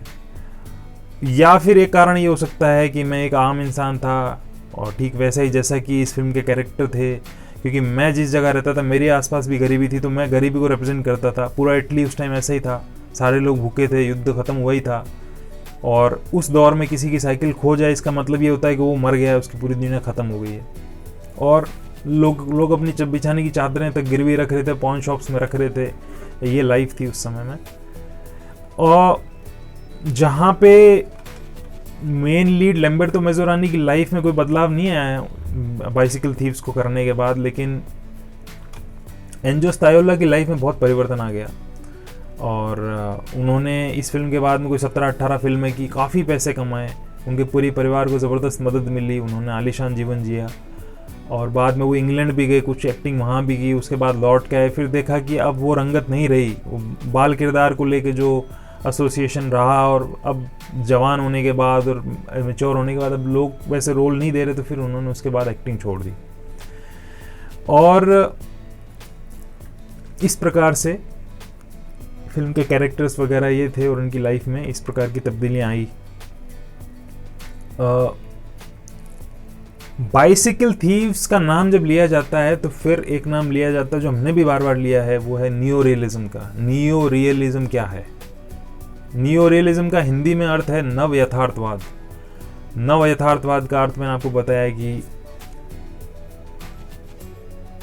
नया यथार्थ, नया सच। नया सच किसका सच? फिल्मों का। एंटरटेनिंग फिल्में दुनिया को, समाज को जिस रूप से पहले दिखाती थी, उसके एक नए रूप में फिल्मों में दुनिया को, लोगों को दिखाना चालू किया। वो सच्चाई के ज़्यादा करीब था। उसके अंदर जिन लोगों की कास्टिंग हुई वो रियल लोग थे, उनके एक्सप्रेशंस रियल थे, उनके दर्द रियल थे। वो सड़कें, वो घर, वो मकान, वो फुटपाथ, वो तालाब, वो सब रियल थे, जो वो सेट्स नहीं थे, वो सब शूट किए गए थे। तो नियो रियलिज्म ये थी। नियो रियलिज्म, जो लोग वर्ल्ड सिनेमा को फॉलो नहीं करते उनको बहुत इससे इरिटेट होने या जटिल मानने या इससे भागने की आवश्यकता नहीं। आमतौर पे ये देखा जाता है कि न्यू रियलिज्म या फ्रेंच न्यू वेव ऐसे जब टर्म यूज़ किए जाते हैं तो लोग डर जाते हैं। उनको लगता है पता नहीं कितनी एक सैद्धांतिक सी कोई बात याद करनी पड़ेगी, जबकि ऐसी कोई बात नहीं। बहुत सिंपल सी टर्म्स हैं। न्यू रियलिज्म की शुरुआत कहाँ से हुई, इसकी अगर बात करें तो इटली के एक, ये न्यू रियलिज्म अगर आपको बताएं तो इटालियन न्यू रियलिज्म है। इसकी शुरुआत इटली में हुई थी सबसे पहले। तो इटली के काफ़ी अच्छे फिल्म मेकर माने जाते हैं लुकिनो विस्कोंती। लुकिनो विस्कोंती ने एक फिल्म बनाई थी ओसेसियन, यानी ऑब्सेशन। 1942 में रिलीज़ हुई थी, 1942-43 माना जाता है। और ये जेम्स एम कैन का नॉवल था, the postman always rings twice, उसके ऊपर बेस्ड थी। इसको पहली इटालियन न्यू रियलिस्ट फिल्म माना जाता है। और ये फिल्म जब उन्होंने बनाई उस समय में मुसोलिनी का राज चल रहा था इटली पे, और उसकी फांसीवादी सरकार थी और बहुत दिक्कतें उसे बनाने में हुई। विस्कोंती को एक तो फिल्म बनाने में बहुत ज़ोर आया, फिर जब बन गई तो पूरी इटली में उसको बैन कर दिया गया। फिल्म की कॉपियाँ जला दी गई, लोगों ने उसको चुपके से शेयर करके फिर देखा, कुछ कॉपीज़ बचाई गई। ये जब फिल्म आई तो इसका बड़ा एक गहरा असर पड़ा था, विक्टोरियो डी सिका पे भी पड़ा था और उनके बाइसिकल थीव्स के सह लेखक जवातीनी पे भी पड़ा था। और बाद में इस न्यू रियलिज्म की स्टाइल को पोषित करने वाले व्यक्ति का नाम था रोबर्तो रोसेलिनी। रोबर्तो रोसेलिनी भी इटली के एक बहुत बड़े डायरेक्टर थे, उनकी भी फिल्मोग्राफी देखने लायक है। उन्होंने फिर बैक टू बैक उसी समय में विश्व युद्ध 2 या कहें तो युद्ध के बारे में 2-3 फिल्में बैक टू बैक बनाई। जैसे 1945 में उन्होंने बनाई थी रोम ओपन सिटी, बहुत ही आइकॉनिक फिल्म है। फिर 2 साल के बाद में उन्होंने 2 फिल्में और बनाई। एक का नाम था पाइजा, मतलब ऑर्डिनरी पीपल, और दूसरी थी जर्मनी ईयर 0। ये 3 फिल्में उन्होंने बैक टू बैक बनाई थी। इनके तुरंत बाद फिर बाइसिकल थीव्स जैसी फिल्म आई। और इन सारी फिल्मों के अंदर अगर आप देखें न्यू रियलिज्म के अंदर कि ऐसा क्या खास था, तो इनके अंदर वही बात है कि जो पहले हम कई बार कह चुके हैं कि असली लोग थे, असली लोकेशन थी, समाज की रियलिटी की बात की गई थी, समाज को जो आखिरी आदमी उसकी बात की गई थी, उनको पोर्ट्रे किया गया था। और ये और बात थी कि फिर न्यू रियलिज्म के आने के बाद भी जैसा इसका प्रतिसाद दूसरे देशों में था वैसा खुद के देश में इतना अधिक नहीं हुआ, क्योंकि इटली ने बहुत कुछ झेल पहले ही लिया था और उनके कुछ तो साल अंधेरे में ही बीते थे, तानाशाहों के राज में, युद्ध के राज में और अपमान के राज में। तो अब जब वर्ल्ड वॉर 2 ख़त्म हुआ था और कुछ बरस बीते और समृद्धि देश में आनी चालू हुई, तो लोगों को फिर ऐसी स्याह सी फिल्मों को देखने के बजाय फैंटेसी और पलायनवादी फिल्मों को देखना, उनका एक ज़्यादा मन उस तरफ था। और जो डायरेक्टर प्रोड्यूसर हुआ करते थे वो भी रियलिस्टिक फिल्में बनाना कम चाहते थे, क्योंकि पैसे उससे ज़्यादा नहीं मिलते थे, मुनाफा नहीं होता था। विदेश में बैठे लोग थे वो कायल हो रहे थे, भयंकर कायल हो रहे थे। न्यू रियलिज्म का हल्ला हो गया था। और दूसरे देशों के फिल्म मेकर्स थे, उनके यहाँ फिल्म फेस्ट के ज़रिए जब वो फिल्में देख रहे थे तो उन्होंने फिर इसको कहते हैं ना कि एक ग्रंथ सा मान के पालन करना चालू किया। न्यू रियलिज्म के बारे में इतनी बात होती है, डिसिका और बाइसिकल थीव्स का जिक्र आता है, तो न्यू रियलिज्म क्या थी, डिसिका के मुताबिक क्या थी? उनके मुताबिक ये था कि न्यू रियलिज्म खाली ये नहीं है कि आप एक फिल्म को ऑथेंटिक लोकेशन पे शूट कर रहे हो, खाली ये नहीं कि रियलिटी दिखा रही है, बल्कि ये है कि ये ऐसी रियलिटी जिसको एक किस्म की पोइट्री के ज़रिए दिखाया जा रहा है। वो जो सिनेमाई भाषा थी उसको डिसिका एक पोइट्री का नाम देते थे, जिसका रूप बदल के लोगों को दिखाया जाता था। और उनका न्यू रियलिज्म और अपने देश के उस समय के बारे में एक बड़ा कहना था कि न्यू रियलिज्म था वो जब जन्मा तो वो आज़ादी की पूरी तरह से कि हमारी आज़ादी ख़त्म हो चुकी थी, और न तो कोई पॉलिटिकल आज़ादी थी, न कोई आर्टिस्टिक आज़ादी थी, वो सब जब खो चुका था उसके बाद न्यू रियलिज्म का जन्म हुआ था।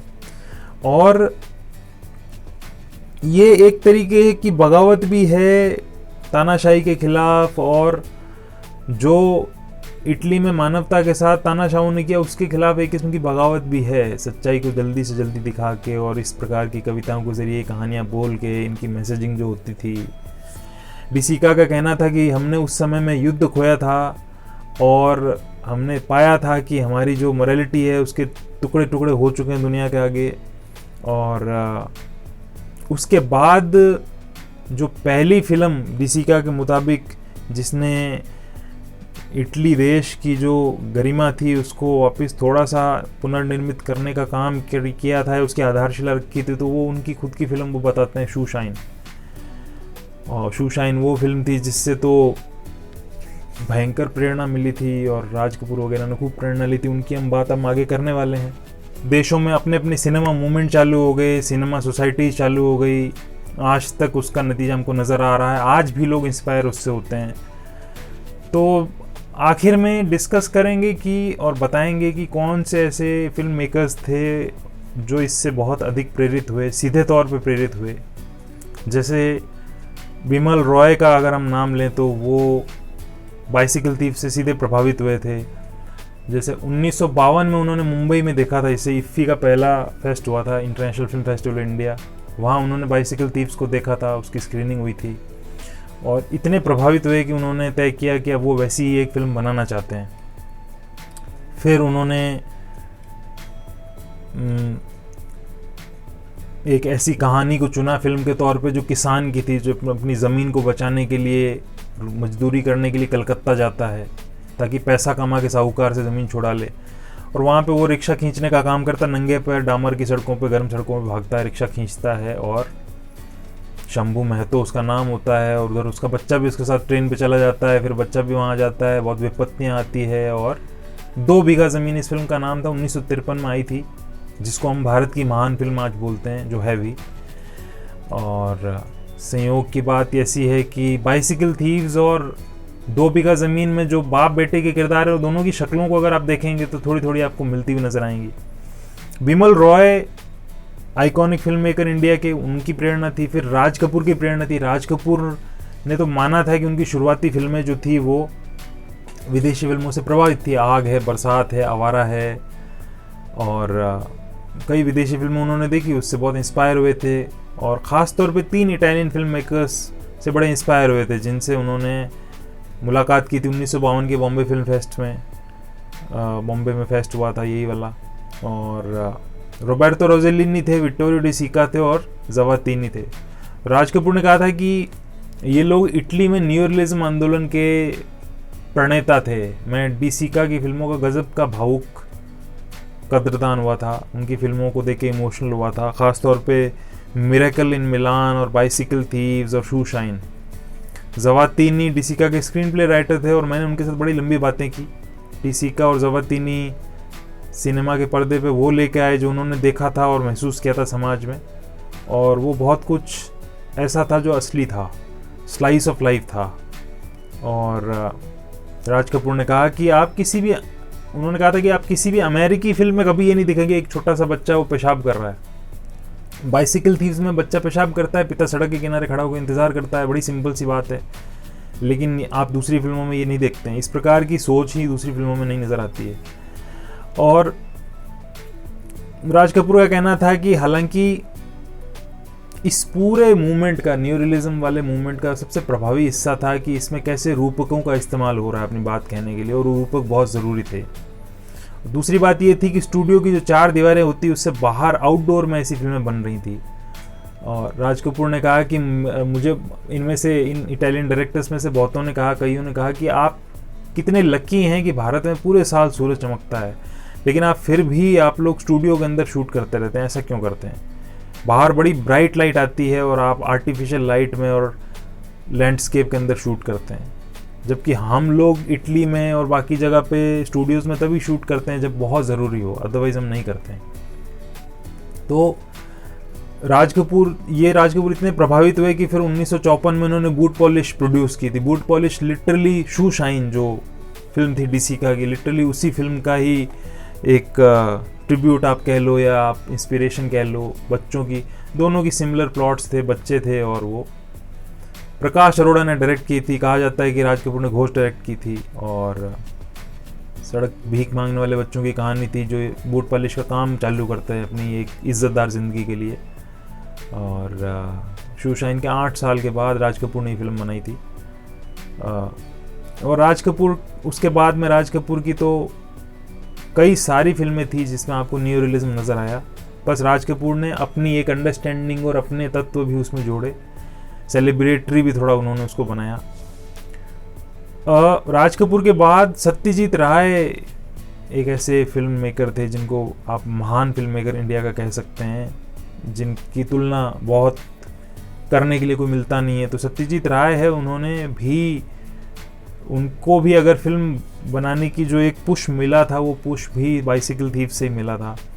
और हुआ ये था कि 1950 में अप्रैल में सत्यजीत राय अपनी वाइफ के साथ गए थे इंग्लैंड में। वो एक विज्ञापन कंपनी में काम करते थे, 6 महीने के लिए हेड ऑफिस भेजा गया था उनको।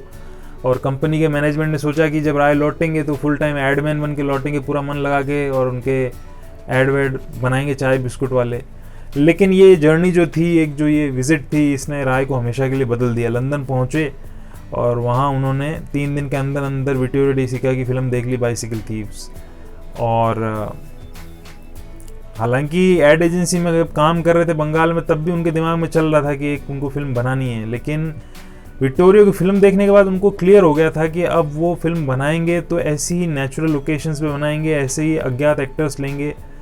और लंदन की अपने प्रवास के दौरान सत्यजीत राय ने तकरीबन 99 से 100 फिल्में देखी थी, और बाइसिकल थीव्स लेके और ये न्यू रियलिस्टिक दूसरी सिनेमा से लेके सारे उनके दिमाग में घूमते रहे।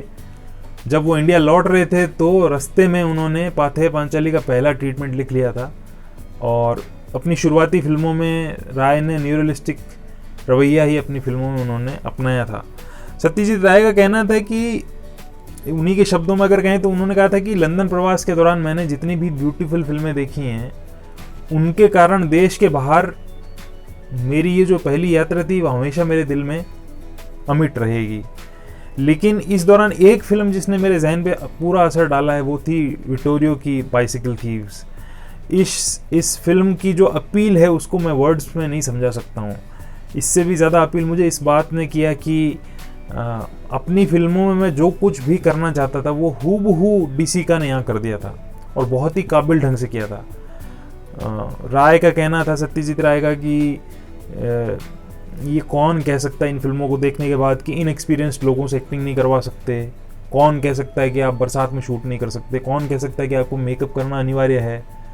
और सत्यजीत राय का कहना था कि अगर सारी रेडिकल चीज़ें करने के लिए मेरा मन किसी की परमिशन मांग रहा था तो फिर डीसी का की इस एक फिल्म को देखने के बाद मुझे सारी ही मंजूरियाँ मिल गई थी कि मैं सब कुछ कर सकता हूँ। ऐसे और भी बहुत सारे फिल्म मेकर्स थे जिन्होंने विक्टोरिया डी सिका की बाइसिकल थीव से प्रेरणा ली थी। एक कैन लोच करके बहुत ही ज़बरदस्त फिल्म मेकर, आप उनकी फिल्में देखिए। उन्होंने लिन रैमजी है, उन्होंने ज़फ़र पनाही है, अनुराग कश्यप है, बासु चैटर्जी है, उन्होंने एक फिल्म सोसाइटी में बाइसिकल थीव्स देखी थी और बहुत इम्प्रेस हुए थे। बालू महिंद्रा का अगर आपने नाम सुना हो, जिन्होंने सदमा डायरेक्ट की थी, और वो बड़े काबिल और ज़ोरदार सिनेमेटोग्राफर हैं। उन्होंने डिसिका की फिल्में देखी और सत्यजीत राय की फिल्में देखी और उन्होंने अपनी सिनेमा मेकिंग को उस मुताबिक बना लिया। श्याम बेनेगल ने लाइफ की पहली जो विदेशी फिल्म देखी वो बाइसिकल थीव्स थी, 1952 में देखी थी, उसी इंडिया में हुए फिल्म फेस्ट में जिसमें बाकी लोगों ने देखी थी, और बड़ा इंप्रेशन छूटा। पूरा जो बंगाल में जो पैरेलल सिनेमा का मूवमेंट आया, जिसको आप डिफाइन करते हैं श्याम बेनेगल, गोविंद हिलानी की फिल्मों तक, जिसको पैरेलल कहने में भी थोड़ा हिचकते हैं, तो विक्टोरियो डी सिका और रोजेलिनी की जो फिल्में थी, इन्हीं की वजह से, इन्हीं से प्रेरित होकर भारत में ये मूवमेंट आया था। इसको सत्यजीत राय ने, तपन सिन्हा ने, मृणाल सेन ने, ऋत्विक घटक ने इसको अपनी फिल्मों से आगे बढ़ाया।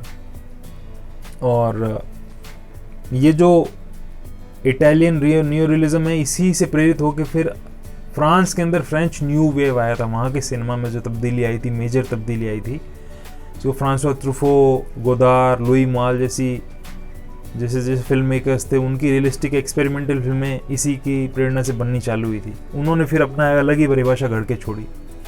तो ये हमारी आज की बातचीत का अंत है ऑलमोस्ट। और बाइसिकल थीव्स को देखने के बाद, बरसों बाद आज जब इस पे बात कर रहा हूँ और मुझे अगर याद करना हो कि ऐसी कौन सी फिल्में और मैंने देखी हैं, तो एक सबसे पहले जो मुझे याद आती है, 2 बीघा ज़मीन तो है ही, 1953 में आई थी, शंभू की कहानी थी, जिसकी हमने बताई कि वो कलकत्ता जाता है और कैसे सरवाइव करता है, उस पर गाज गिरती है। एक तो 2 बीघा ज़मीन लिटरली उसके बहुत करीब है। फिर अ बेटर लाइफ करके एक फ़िल्म आई थी 2011 के अंदर, ये एक अमेरिकन मैक्सिकन फिल्म थी। इसमें एक कार्लोस नाम का इलीगल इमिग्रेंट होता है, गार्डनिंग का काम करता है और अपने बच्चे के साथ, बेटे के साथ अमेरिका में रहता है। इलीगल है और इसलिए हमेशा अनुशासन में और कायदे से चलता है। बेटा है वो थोड़ा फ्री माइंडेड है और वो पिता से ज़्यादा उसकी बनती नहीं। कार्लोस एक ट्रक खरीदता है बड़ा पैसा जोड़ के, और कि भाई काम चालू करके थोड़ा समृद्ध हो सकें, थोड़ा लाइफ आए। लेकिन तभी धमाका होता है, तभी ट्रेजेडी आती है, उसका ट्रक चोरी हो जाता है, उसके सारे सपने टूट जाते हैं। अब वो अपने बेटे के साथ मिलकर अंत में उस ट्रक को ढूंढने के लिए निकलता है। फिर क्या होता है ये हम फिल्म में देखते हैं। ये वैसा ही है कि जब बाइसिकल थीव्स के अंदर बाप और बेटे हैं, वो मिलके अपनी साइकिल को ढूंढने के लिए निकलते हैं। इसके अलावा चिल्ड्रन ऑफ हेवन है जो 1997 में आई थी, ईरानियन फिल्म थी माजिद माजिदी की। इसमें भी ऑलमोस्ट ऐसी की कहानी थी। ऑलमोस्ट से मतलब ये नहीं है कि कोई कहानी कॉपी है या लिटल वैसी है, इससे मतलब ये है कि एक सेम स्थिति में फंसे होना या वैसा आभास देना जो बाइसिकल थीव्स हमको देती है। चिल्ड्रन ऑफ हेवन में यही था कि एक भाई होता है, बच्चा होता है, वो अपनी बहन के जूतों को खो देता है, उसके बाद उसके दिल की धकधकी चालू हो जाती है। और फिर क्या होता है, वो जूते कहाँ से मिलते हैं, उसके लिए वो क्या क्या करता है, वो हमको इस फिल्म में नज़र आता है। बाप और बेटे का रिश्ता भी इस प्लॉट के अलावा इसमें नज़र आता है। एक सीन होता है जिसमें ये बच्चा अपने पिता के साथ एक ईरानी बच्चा अपने पिता के साथ एक बहुत ही एलीट सोसाइटी में जाता है, जहाँ उसका साइकिल पे बैठ के, जहाँ उसका पिता बागवानी वाला काम ढूंढने की कोशिश कर रहा है। ये वैसा ही है जैसे रीची अपने बेटे को ले जाके, ब्रूनो को ले जाके साइकिल पे घूमता है, वैसे ही ये दोनों घूमते हैं। दोनों की भावों की वो सिमिलरिटी हमको मिलती देखते समय। डिसिका है वो अपनी फिल्मों को कैसे डिफाइन करते हैं, अंत में यही बात करेंगे कि उनका क्या कहना है इस पे। तो वो एक ह्यूमन इनकम्युनिकेबिलिटी शब्द का इस्तेमाल करते हैं। डिसिका कहते हैं कि मेरी सारी फिल्में हैं वो ह्यूमन सॉलिडेरिटी की खोज है, मानव एकता की। इंसान समाज में जो रहते हैं वो एक होकर रहें और एक दूसरे की संवेदना के साथ प्रवाह करें। सारी फिल्मों में उनकी सर्च वो होती है। बाइसिकल थीव्स के अंदर वो सॉलिडेरिटी आती है। डिसिका खुद ये कहते हैं कि उसमें वो सॉलिडेरिटी आती है, लेकिन वो कितना रुकती है, वो 24 घंटे रुकती है। एक कुछ पलों का एहसास हमको होता है और कुछ पलों की सॉलिडेरिटी होती है, उसके बाद वही हालात हो जाते हैं, इंसान वापस अलग थलग हो जाता है, अपनी परवाह में लग जाता है। तो लोग, डिसिका कहते हैं, लोग होते हैं वो थोड़ी देर के बाद एक दूसरे को बर्दाश्त नहीं कर सकते हैं, ये स्थिति रहती है। और वो कहते हैं कि कुछ ऐसे की ज़रूरत है जो थोड़ा लंबा चले। इंसानों के बीच के रिश्ते की बात करें तो कुछ लंबा चलने जैसा कुछ चाहिए। और क्या ऐसा संभव है? जब उनसे ये पूछा जाता है तो वो कहते हैं कि नहीं, ह्यूमन इनकम्युनिकेबिलिटी है, वो शाश्वत है, वो हमेशा रहेगी। वो कम्युनिकेट एक दूसरे से करेंगे नहीं, जुड़ेंगे ही नहीं, वो टूटते रहेंगे करते करते। अब वो इनकम्युनिकेबिलिटी है, ये ईगो है। जब ये पूछा जाता है वो कहता है कि भाई मैं अपनी सारी फिल्मों को, चाहे आप शू शाइन से स्टार्ट कर लो, कहीं तक ले लो, उनका टाइटल ही रखना चाहता हूँ, ईगोइज्म 1, ईगोइज्म 2, ईगोइज्म 3, है ना। उम्बर्टो डी करके एक फिल्म ईगोइज्म 4 है। तो वो ये कहते हैं कि मतलब ये इनकम्युनिकेबिलिटी और ईगो जो होता है इंसान का, ये जो है सबसे बड़ी बाधा है इंसान की सॉलिडेरिटी में, और यही सॉलिडेरिटी अपनी सारी फिल्मों में खोजने की कोशिश करते हैं। तो बाइसिकल थीव्स को लेकर आज हमारी बातचीत इतनी ही, काफ़ी लंबी बात हो चुकी है, कम करना चाहते थे, आगे से थोड़ा उसको सीमित रखेंगे। आप लोगों का कोई भी सिनेमा को लेकर सवाल है, कोई भी आप प्रश्न पूछना चाहते हैं, कोई भी चर्चा करना चाहते हैं, तो प्रेम के साथ आप पूछिए, कमेंट्स में लिखिए, मेल करिए। और अगली बार फिर एक नई फिल्म के साथ और दूसरे विषयों के साथ हम फिर से हाजिर होंगे। और इस बीच अगर आप जो भी शेयर करना चाहिए शेयर करें और बताएं। मैटिनी शो के अगले एपिसोड के साथ हम फिर हाजिर होंगे, और सिनेवेला के अगले एपिसोड के साथ हम अगले संडे को आपसे फिर मिलेंगे दोपहर को 12 बजे। तब तक के लिए आपका बहुत बहुत शुक्रिया, धन्यवाद।